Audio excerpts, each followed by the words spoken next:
قرآن حکیم، سیرت النبی صلی اللہ علیہ وآلہ وسلم، احادیث مبارکہ، فقہی مسائل کا بیان اور بہت کچھ انشاءاللہ تعالی جید علماء کرام کے ساتھ۔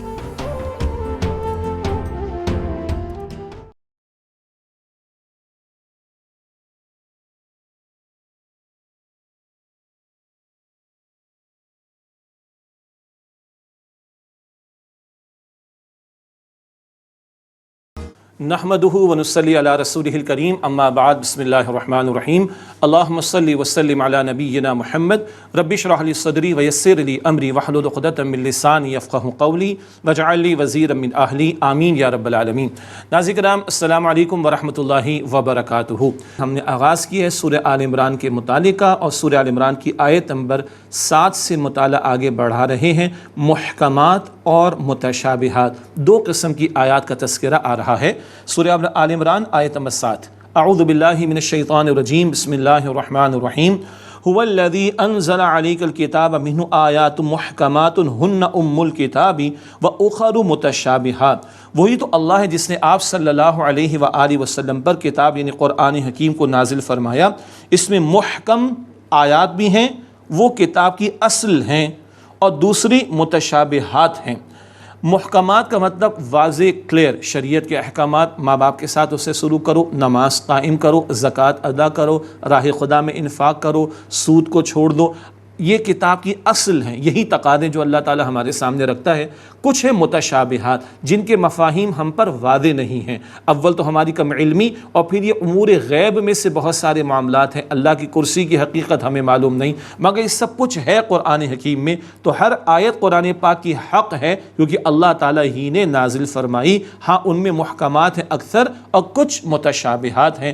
اب جن کے دلوں میں ٹیڑھ ہے ان کا رویہ کیا ہوتا ہے اور سچے ایمان والوں کا طرز عمل کیا ہوتا ہے، یہ کانٹراسٹ آگے آ رہا ہے۔ فرمایا فَأَمَّا الَّذِينَ فِي قُلُوبِهِمْ زَيْغٌ، پس جن کے دلوں میں ٹیڑھ ہے، فَيَتَّبِعُونَ مَا تَشَابَهَ مِنْهُ ابْتِغَاءَ الْفِتْنَةِ وَابْتِغَاءَ تَأْوِيلِهِ، سو وہ اس سے متشابہات کی پیروی کرتے ہیں فساد تلاش کرنے کی غرض سے اور اس کا مطلب تلاش کرنے کی غرض سے۔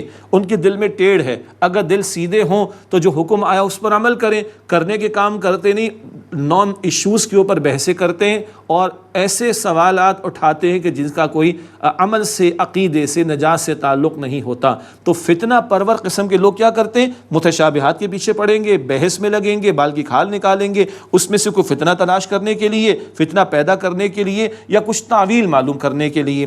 وَمَا يَعْلَمُ تَأْوِيلَهُ إِلَّا اللَّهُ، اور اس کی ٹھیک ٹھیک تعویل، اس کا ٹھیک ٹھیک مفہوم اللہ کے سوا کوئی نہیں جانتا۔ وَالرَّاسِخُونَ فِي الْعِلْمِ يَقُولُونَ آمَنَّا بِهِ، اور جو علم میں پختگی رکھنے والے ہیں وہ کہتے ہیں ہم اس سب پر ایمان لائے، کل من عند ربنا، سب کچھ ہمارے رب کی طرف سے ہے۔ محکمات بھی رب کی طرف سے، ایمان بھی ہے، احکام پر عمل بھی ہے، متشابہات بھی رب کی طرف سے، یہ ہے مؤمنانہ طرز عمل۔ وما یذکر الا اولو الالباب، اور نصیحت تو صرف عقل مند ہی قبول کرتے ہیں، یہ ہے مؤمنانہ طرز عمل۔ اور یہ دلوں کا ٹیڑھ آ جاتا ہے، اس سے بچنے کے لیے دعا سکھائی جا رہی ہے۔ ربنا لا تزغ قلوبنا بعد اذ ہدیتنا وہب لنا من لدنک رحمہ، اے ہمارے رب ہمارے دلوں کو ٹیڑھا نہ کرنا اس کے بعد کہ جبکہ تو نے ہمیں ہدایت عطا فرما دی، اور ہمیں اپنے پاس سے رحمت عطا فرما، انک انت الوہاب، بے شک تو سب سے بڑھ کر عطا فرمانے والا ہے۔ تو دل ثابت قدم رہے اور ٹیڑھے ہو جانے سے بچ جائیں، اس کی دعا ہمیں سکھائی جا رہی ہے، اور یہ دعا معروف ہے۔ اللہ تعالیٰ ترجمہ بھی ذہن میں رکھ کر یہ دعائیں کرنے کی ہمیں توفیق عطا فرمائے۔ ہم بھی اپنے معاملات میں دیکھیں، شریعت کے بہت سارے واضح احکامات ہیں۔ نماز کے بارے میں سوال لوگ نہیں کرتے، سود کو چھوڑنے کے بارے میں مولوی صاحب اگر سود میں کماؤں گا تو کیا ملے گا پوچھنے کو تیار نہیں ہوتے، مگر ایسے سوالات کرتے ہیں۔ گریڈ 6 کا بچہ سوال کرتا ہے طلاق کے مسائل کے بارے میں، بیٹا تو اپنی تعلیم تو پوری کر لے، میٹرک کرے گا، انٹرمیڈیٹ کرے گا، گریجویٹ کرے گا، ماسٹرز کرے گا، شادی ہوگی، نکاح ہوگا، اس کے بعد طلاق کے معاملات ہیں۔ مگر بس بیس لیس سوالات، فضولیات کے اندر سوالات، سوال سوال سوال سوال، عمل کے میدان میں زیرو کا معاملہ۔ اللہ اس طرز عمل سے بچائے اور ہمارے دلوں کو ٹیڑھا ہونے سے بچائے، اور ہمیں محکمات اور متشابہات دونوں پر ایمان عطا فرمائے، اس کے بغیر تو ایمان والے نہیں، اور جو تقاضے ہیں اور احکام ہیں ان پر اللہ ہم سب کو عمل کرنے کی توفیق عطا فرمائے۔ ربنا انک جامع الناس لیوم لا ریب فیہ، اے ہمارے رب بے شک تو لوگوں کو اس دن جمع فرمانے والا ہے جس کے بارے میں کوئی شک نہیں، مراد قیامت کا دن۔ ان اللہ لا یخلف المیعاد، بے شک اللہ تعالیٰ وعدے کے خلاف نہیں کرتا۔ ان الذین کفروا لن تغنی عنہم اموالہم ولا اولادہم من اللہ شیئا، بے شک جن لوگوں نے کفر کیا ہرگز ان کے مال ان کے کام نہ آئیں گے اور نہ ہی ان کی اولاد اللہ تعالیٰ کے مقابلے میں کچھ بھی۔ سورہ آل عمران کو ذہن میں رکھیے گا، اس میں آگے چل کر غزوہ احد کا تبصرہ بھی آئے گا، تو کئی مقامات سورہ آل عمران کے جو غزوہ احد کے دور میں سن 3 ہجری میں نازل ہوئے، کچھ آیات ہیں جو نجران کے وفد سے متعلق ہیں، وہ سن 9 ہجری میں جب وفد آیا اس کے تعلق سے ان کا نزول ہے۔ البتہ یہ مدنی صورت تو ہے، یہ بات واضح ہے۔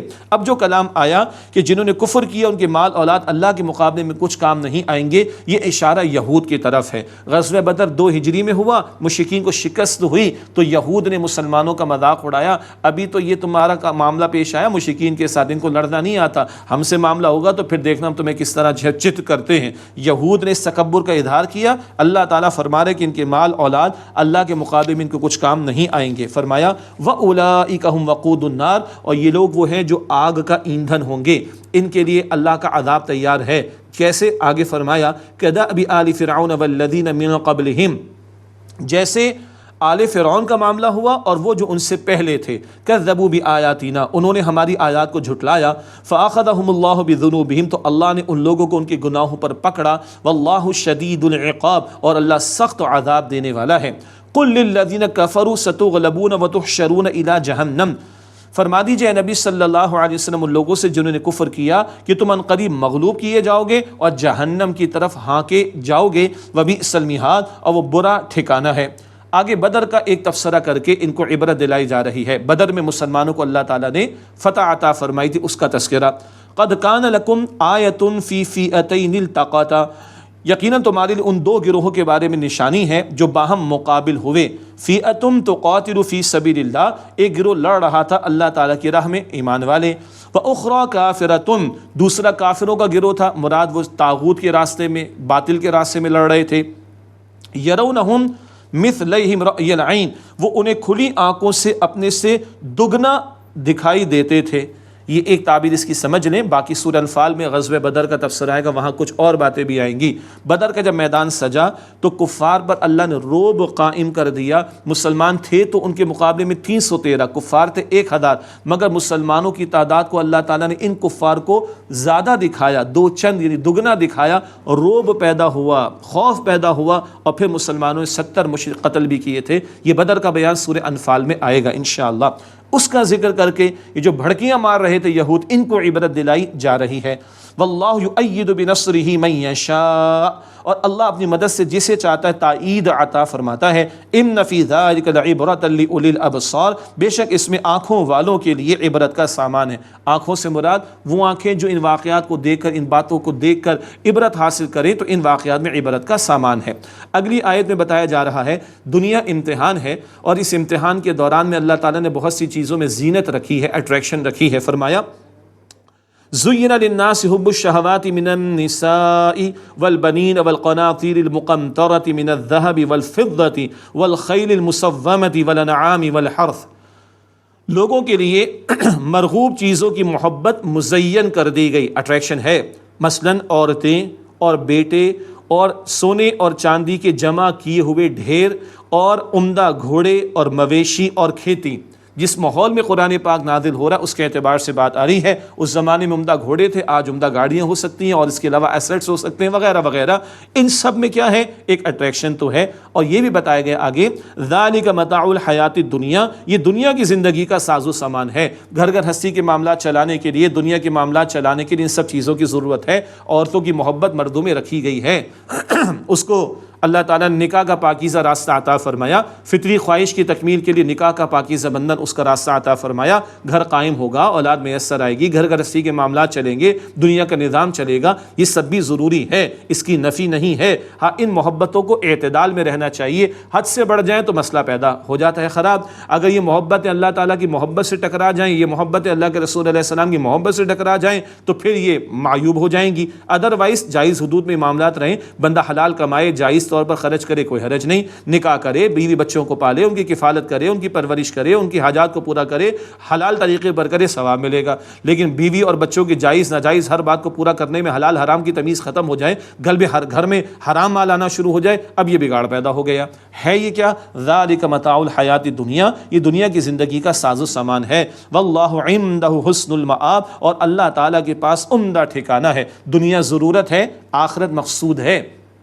دنیا مقصود نہ بن جائے، مال ہاتھ میں ہو ٹھیک ہے، مال دل میں نہیں ہونا چاہیے۔ ہم دنیا میں رہیں ضرورتاً ٹھیک ہے، دنیا ہم میں نہ رہے۔ سبحان اللہ، ہم دنیا میں کتنا رہیں ضرورتاً، ہمارے اندر اگر دل میں دنیا گھر کر گئی تو آخرت کی منزل کھوٹی ہو جائے گی۔ تو ہر شے کو اس کے مقام پر رکھیں۔ بڑا پیارا جملہ، جتنا دنیا میں رہنا ہے دنیا کی فکر کر لیں، جتنا آخرت میں رہنا ہے اتنا آخرت کی فکر کر لیں۔ سمپل لاجیکل بات ہے، اللہ میں سمجھ عطا فرما دیں۔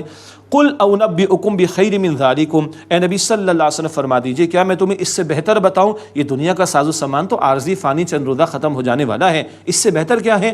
للذین اتقوا عند ربہم جنات، جن لوگوں نے تقوی اختیار کیا ان کے رب کے پاس ان کے لیے باغات ہیں، ان کے رب کے ہاں باغات ہیں، جنت کی بات ہو رہی۔ تجری من تحتها الانہار خالدین فیہا وازواج مطہرہ، جن کے نیچے ان باغات کے نیچے نہریں رواں ہیں اور وہ ان میں ہمیشہ رہیں گے، اور ان کے لیے پاکیزہ بیویاں ہیں، ورضوان من اللہ، اور اللہ تعالیٰ کی رضا بھی ہے۔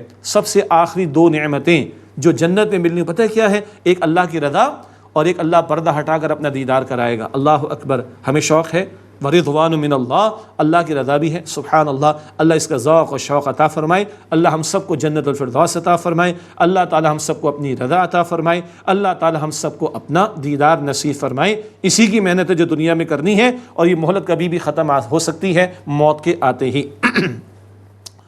واللہ بصیر بالعباد، اور اللہ تعالیٰ بندوں کو خوب دیکھنے والا ہے۔ اب یہ جنت والے کون ہیں؟ ان کا تذکرہ آ رہا ہے۔ الذین یقولون، یہ وہ لوگ ہیں جو دعا کرتے ہیں اس انداز سے، ربنا اننا آمنا فاغفر لنا ذنوبنا وقنا عذاب النار، اے ہمارے رب بے شک ہم ایمان لائے، بس ہمیں ہمارے گناہ بخش دے اور ہمیں دوزخ کے عذاب سے بچا لے۔ اللہ اکبر، اللہم اجرنا من النار، اے اللہ ہمیں آگ کے عذاب سے بچا لے۔ ماہ رمضان کا پیارا مہینہ، جنت کے سارے دروازے کھلیں کوئی بند نہیں، جہنم کے سارے بند کوئی کھلا نہیں۔ مراد جنت کا حصول آسان، جہنم سے بچنے کی کوشش کر لو، آسان ہے، یہاں دعائیں بھی ہیں اور ہمیں محنت بھی کرنی ہے۔ وقنا عذاب النار، اور ہمیں آگ کے عذاب سے بچا لے۔ الصابرین والصادقین والقانتین والمنفقین والمستغفرین بالاسحار، جنت والوں کی صفات: صبر کرنے والے، سچے لوگ، حکم ماننے والے، انفاق کرنے والے، اور اوقات سحر میں رات کے آخری حصے میں بخشش مانگنے والے، استغفار کرنے والے۔ جنت کے لیے محنت ہے، جہنم سے بچنے کے لیے محنت ہے۔ صبر، رمضان کا مہینہ، حضور نے فرمایا ہوا شہر الصبر، رمضان کا مہینہ صبر کا مہینہ ہے۔ مشقتیں بھی جھیلنی ہیں اور اپنے آپ کو تھامنا بھی ہے۔ صبر کا بدلہ جنت ہے، حدیث مبارک میں آتا ہے۔ اور سچے لوگ ہیں، جھوٹوں کے لیے جنت نہیں ہے، سچوں کے لیے جنت ہے۔ اور حکم بجا لانے والے، معصیت کرنے والے، سرکشیاں کرنے والے نہیں، معصیت کو چھوڑنے والے اور حکم بجا لانے والے، انفاق کرنے والے۔ سورۃ البقرہ کے 2 رکوع تفصیل سے آ چکے، اور بڑی پیاری بات آئی، سحر کے اوقات میں استغفار کرنے والے۔ یوں تو پورا سال اللہ تعالیٰ آسمان دنیا پر رات کے آخری حصے میں نزول فرماتا ہے اپنی شان کے مطابق، اور اللہ فرماتا ہے کوئی سوال کرنے والا ہے کہ اس کا جواب دے دوں، ہے کوئی دعا کرنے والا کہ میں دعا قبول کر لوں، ہے کوئی استغفار کرنے والا کہ میں اس کو بخش دوں۔ مسلم شریف کی روایت ہے، ماہ رمضان کے روزے ہم رکھتے ہیں، سحری کا بھی اہتمام کرتے ہیں، تھوڑا پہلے اٹھ جائیں 10-15-20 منٹ پہلے، اور اللہ سے لو لگائیں، اور رات کے آخری حصے میں اللہ کو پکاریں اور استغفار کا اہتمام کریں۔ اللہ مجھے، آپ کو، ہم سب کو توفیق عطا فرمائے۔ یہ جنت والوں کی صفات کا ذکر آیا ہے۔ شہید اللہ انہ لا الہ الا ہوا والملائکۃ واولو العلم قائما بالقسط، اللہ تعالیٰ نے گواہی دی کہ اس کے سوا کوئی معبود نہیں، اور فرشتوں اور علم والوں نے بھی یہ گواہی دی ہے کہ اللہ کے سوا کوئی معبود نہیں۔ اور اللہ کی شان کیا ہے؟ قائما بالقسط، اللہ قسط کا، عدل کا قائم فرمانے والا ہے۔ لا الہ الا هو العزیز الحکیم، اللہ سبحانہ و تعالیٰ کے سوا کوئی معبود نہیں، وہ عزیز ہے، کل اختیار رکھنے والا، حکیم ہے، حکمت والا ہے، اپنے پورے اختیار کو کمال حکمت کے ساتھ وہ استعمال فرماتا ہے۔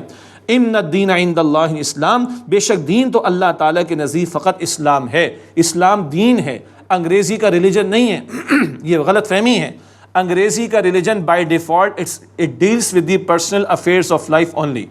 انگریزی والا ریلیجن جس کو ہم لوگ عام طور پر مذہب ترجمہ کر دیتے ہیں، وہ انفرادی زندگی سے بحث کرتا ہے۔ اسلام دین ہے، سسٹم آف لائف ہے، کمپلیٹ کوڈ آف لائف ہے، مکمل ضابطۂ حیات ہے۔ سورہ مائدہ آیت نمبر 3 حجۃ الوداع کا موقع، الیوم اکملت لکم دینکم، آج کے دن میں نے تمہارے دین کو مکمل کر دیا تمہارے لیے۔ البقرہ آیت نمبر 208 ادخلوا فی السلم کافہ، اسلام میں پورے کے پورے داخل ہو جاؤ۔ انفرادی سطح پر جو چاہو سا کرو، اجتماعی سطح پر اللہ اسلام کی بات چاہتا ہے، اپنی حاکمیت کا تقاضا کرتا ہے۔ 3 مرتبہ قرآن میں آیا، سورہ یوسف کی آیت نمبر 40 بھی ہے، ان الحکم الا للہ، حکم کا اختیار فقط اللہ سبحانہ و تعالیٰ کے لیے ہے۔ تو کلیئرٹی، ان الدین عند اللہ الاسلام، دین تو اللہ تعالیٰ کے نزدیک فقط اسلام۔ اسلام انفرادی زندگی کے لیے بھی رہنمائی دیتا ہے، اجتماعی زندگی کے لیے بھی رہنمائی دیتا ہے، اور پورے کے پورے دین کو اللہ تعالیٰ چاہتا ہے وہ غالب ہو، اور پورے کے پورے نظام حیات پر اللہ کا دین غالب ہو۔ یہی محمد مصطفیٰ علیہ السلام کا مشن تھا۔ 3 دفعہ یہ مشن قرآن پاک میں آتا ہے۔ سورہ صف کی آیت نمبر 9 بھی ہے، لیظہرہ علی الدین کلہ، حضور کو کیوں بھیجا گیا صلی اللہ علیہ وسلم؟ تاکہ اس دین حق دین اسلام کو آپ کل سسٹم آف لائف پر، کل نظام زندگی پر غالب فرما دیں۔ یہ حضور کا مشن تھا، لیکن آج یہ ہماری ذمہ داری ہے۔ وقت فرصت ہے، کہاں کام ابھی باقی ہے، نور توحید کا اتمام ابھی باقی ہے، اور یہ ذمہ داری ہماری ہے۔ اللہ ہمیں اس کی توفیق عطا فرمائے۔ ان الدین عند اللہ الاسلام، بے شک دین تو اللہ تعالیٰ کے نزدیک فقط اسلام ہے۔ وما اختلف الذین اوتوا الکتاب الا من بعد ما جاءهم العلم بغیا بینہم، اور جن اہل کتاب کو کتاب دی گئی، یعنی اہل کتاب، انہوں نے اختلاف نہیں کیا مگر اس کے بعد کہ جب کہ ان کے پاس علم آ گیا آپس کی ضد کی وجہ سے۔ یہ باتیں البقرہ میں آگئی، تکبر ہے، حسد ہے، تعصب ہے، اس ضد کی وجہ سے ان اہل کتاب نے حق کا انکار کیا۔ وَمَن يَكْفُرْ بِآيَاتِ اللَّهِ، اور جو اللہ تعالیٰ کی آیات کا انکار کرے، فَإِنَّ اللَّهَ سَرِيعُ الْحِسَابِ، تو بے شک اللہ جلد حساب لینے والا ہے۔ اللہ تعالیٰ ہم سب کے حساب کو آسان فرمائے۔ فَإِنْ حَاجُّوكَ فَقُلْ أَسْلَمْتُ وَجْهِيَ لِلَّهِ وَمَنِ اتَّبَعَنِ، پھر اگر اے نبی علیہ السلام یہ اہل کتاب آپ سے جھگڑا کرتے ہیں تو آپ فرما دیجئے میں نے اپنا چہرہ جھکا دیا اللہ سبحانہ و تعالیٰ کے لیے، اور وہ جس نے میری اتباع کی اس نے بھی اپنا چہرہ جھکا دیا۔ چہرہ جھکانے کا مطلب سر جھکا دینا، سرنڈر کر دینا، اللہ کے تابع ہو جانا، اس کے حکم کے سامنے جھک جانا۔ وَقُلْ لِلَّذِينَ أُوتُوا الْكِتَابَ وَالْأُمِّيِّينَ أَأَسْلَمْتُمْ، اور آپ اہل کتاب اور ان پڑھ لوگوں سے کہہ دیجئے کیا تم اسلام لائے ہو؟ امیین کا ترجمہ ان پڑھ کیا، یہ مشرکین کو کہا گیا صدیوں سے جن کے ہاں کتاب اور وحی نہیں آئی تھی۔ اسلمتم، آپ اس سے فرمائی کیا تم اسلام قبول کرتے ہو؟ فَإِنْ أَسْلَمُوا فَقَدِ اهْتَدَوْا، پس اگر وہ اسلام لے آتے ہیں تو انہوں نے ہدایت پا لی۔ وَإِن تَوَلَّوْا فَإِنَّمَا عَلَيْكَ الْبَلَاغُ، پھر اگر یہ منہ پھیر لیں تو بس آپ کے ذمے تو پیغام کا پہنچا دینا ہی ہے، منوانے کی ذمہ داری آپ پر نہیں۔ وَاللَّهُ بَصِيرٌ بِالْعِبَادِ، اور اللہ تعالیٰ بندوں کو خوب دیکھنے والا ہے۔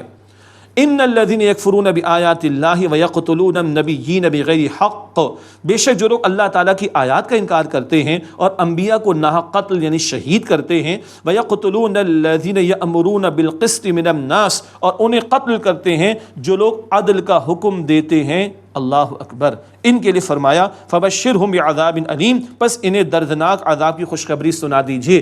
بنی اسرائیل کی تاریخ بھری ہوئی ہے انبیاء کو شہید کرنے کے حوالے سے، اس قدر ظالم لوگ ہیں یہ یہود، اس قدر بے باک اور ظالم ہیں کہ انبیاء تک کو معاذ اللہ شہید کیا۔ انبیاء کے ساتھ یہاں فرمایا انہیں بھی قتل کرتے رہے جو عدل کا حکم دیتے ہیں۔ عدل کا حکم دینا تو ہمارا دینی فریضہ ہے۔ اللہ کی شان آیت نمبر 18 میں عدل کا قائم کرنے والا، ایمان والوں کی شان اس آیت نمبر 21 میں عدل کا حکم دینے والے، انبیاء کی ذمہ داری عدل کے قیام کی جد و جہد سورۃ الحدید آیت نمبر 25، نبی صلی اللہ علیہ وسلم کی ذمہ داری عدل کو قائم کرنا سورہ شورى آیت نمبر 15، اور اب نبی علیہ السلام کی امت یہ کام کرے، یہ بات انشاءاللہ ہم سورۃ النساء آیت نمبر 135 اور سورۃ المائدہ آیت نمبر 8 میں سمجھیں گے۔ قسط، عدل، اس کے قائم کرنے کی ذمہ داری ہم مسلمانوں پر ہے۔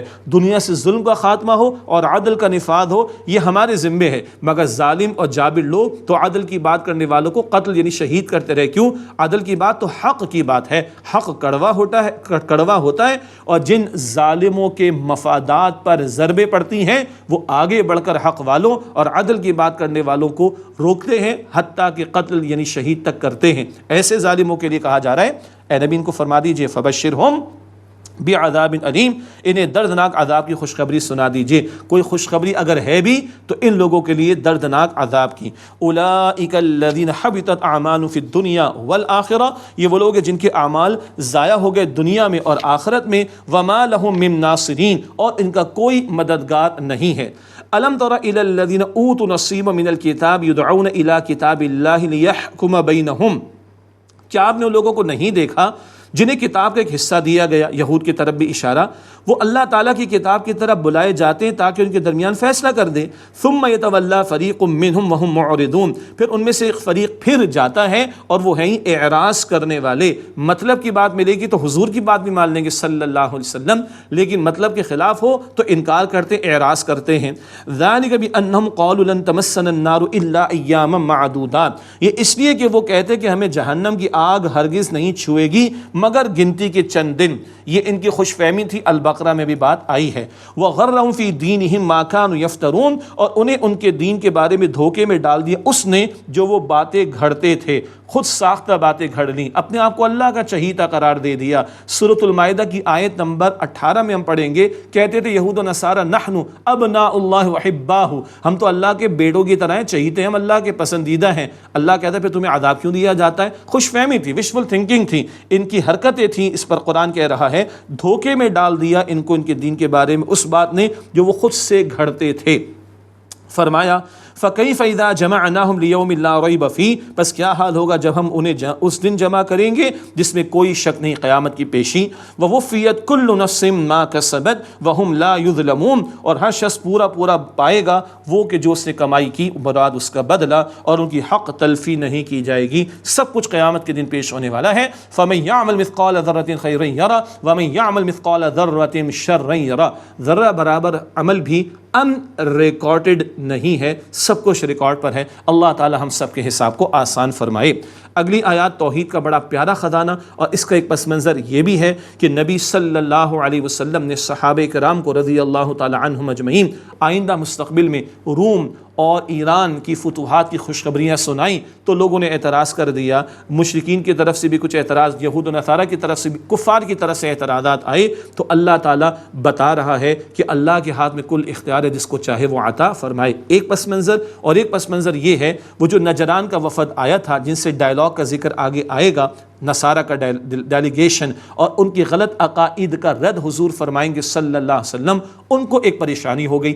بات تو سمجھ میں آ گئی کہ محمد مصطفیٰ علیہ السلام جو فرما رہے ہیں وہ برحق ہے، مگر ان کو رومی سلطنت سے معاوضہ ملتا تھا، نذرانے ملتے تھے، پروٹیکشن ملتی تھی، مفادات ان کے وابستہ تھے، تو پریشانی ہوگی کہ اگر ان کی بات تسلیم کر لیں گے تو یہ سارے مفادات پر ضرب پڑ جائے گی، مالی مفادات اسٹیک پر آ جائیں گے۔ اس پس منظر میں اگلی دو آیات کو ذہن میں رکھیں، اور توحید کا بڑا پیارا خزانہ۔ قل اللہم، اے نبی صلی اللہ علیہ وسلم فرما دیجئے، اے اللہ مالک الملک، بادشاہت کے مالک، تؤتی الملک ما تشاء وتنزع الملک ممن تشاء، تو جس کو چاہے بادشاہی دے اور جس سے چاہے تو بادشاہی چھین لے، مراد حکومت دے، اختیار دے جس کو چاہے، اور جس سے چاہے حکومت اور اختیار کو چھین لے، واپس لے لے۔ وتعز من تشاء وتذل من تشاء، اور تو جسے چاہے عزت دے اور تو جسے چاہے ذلیل کر دے۔ یہ اختیار دینے نہ دینے کا اللہ کے پاس، عزت و ذلت کا اختیار اللہ کے پاس۔ ہاں بیدک الخیر، تیرے ہاتھ میں تمام بھلائی ہے، اللہ کے ہاتھ میں بھلائی ہی بھلائی ہے۔ کئی مرتبہ ناگوار باتیں ہمارے سامنے آ رہی ہوتی ہیں، ہماری کم عقلی ہوتی ہے، اللہ کے فیصلوں میں حکمتیں ہوتی ہیں اور خیر ہوا کرتی ہے۔ بیدک الخیر، تیرے ہاتھ میں تمام خیر ہے۔ انک علی کل شیء قدیر، بے شک اللہ تو ہر بات پر قدرت رکھنے والا ہے۔ تولج اللیل فی النہار وتولج النہار فی اللیل، تو رات کو دن میں داخل فرماتا ہے اور دن کو رات میں داخل فرماتا ہے۔ یہ دن رات کا نظام چل رہا ہے، ہم سو رہے ہیں، ہم جاگ رہے ہیں، ایسے ہی ہو رہا ہے؟ نہیں، اللہ دن رات کے نظام کو چلا رہا ہے، اس کی قدرت پر غور کرو، اس کی نعمتوں پر غور کرو، اس کا شکر گزار بننے کی کوشش کرو۔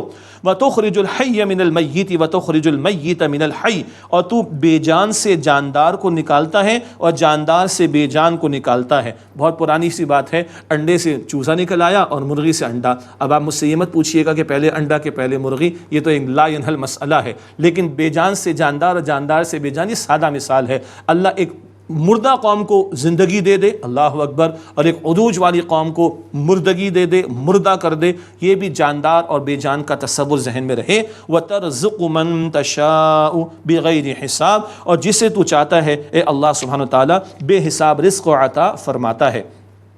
لا يتخذ المؤمنون الکافرین اولیاء من دون المؤمنین، ایمان والے ایمان والوں کو چھوڑ کر کافروں کو دوست نہ بنائیں۔ وَمَن يَفْعَلْ ذَلِكَ فَلَيْسَ مِنَ اللَّهِ فِي شَيْءٍ، اور جو یہ رویہ اختیار کرے کہ ایمان والوں کو چھوڑ کر کافروں سے دلی دوستیاں اختیار کرے تو اللہ سے اس کا کوئی تعلق نہیں۔ إِلَّا أَن تَتَّقُوا مِنْهُمْ تُقَاةً، سوائے اس کے کہ تم ان سے کچھ بچاؤ کرنا چاہو، کوئی مشکل پیش آ گئی، گھر گئے ہو تو کوئی ظاہری موالات کا معاملہ ہو سکتا ہے بچاؤ کا طریقہ، لیکن وَيُحَذِّرُكُمُ اللَّهُ نَفْسَهُ، اور اللہ تمہیں اپنی ذات سے ڈراتا ہے، وَإِلَى اللَّهِ الْمَصِيرُ، اور اللہ تعالیٰ کی طرف لوٹ کر جانا ہے۔ مسلمانوں کی قلبی دوستی مسلمانوں سے ہو سکتی ہے، کافروں سے دلی دوستیاں نہیں ہونی چاہیے جو آج ہم نے اختیار کر رکھی ہیں اور ہمارے حکمرانوں نے اختیار کر رکھی۔ کہیں پھنس گئے تو کوئی طریقہ بچاؤ کا ٹھیک ہے، لیکن خوف کافروں کا نہیں، خوف اللہ کا ہونا چاہیے، اور یاد رکھو سب نے لوٹ کر اللہ کی طرف جانا ہے، جواب ہم نے اللہ کو دینا ہے۔ اللہ ہم سب کو صراط مستقیم کی ہدایت عطا فرمائے، آمین یا رب العالمین۔ وآخر دعوانا ان الحمد للہ رب العالمین، والسلام علیکم ورحمۃ اللہ وبرکاتہ۔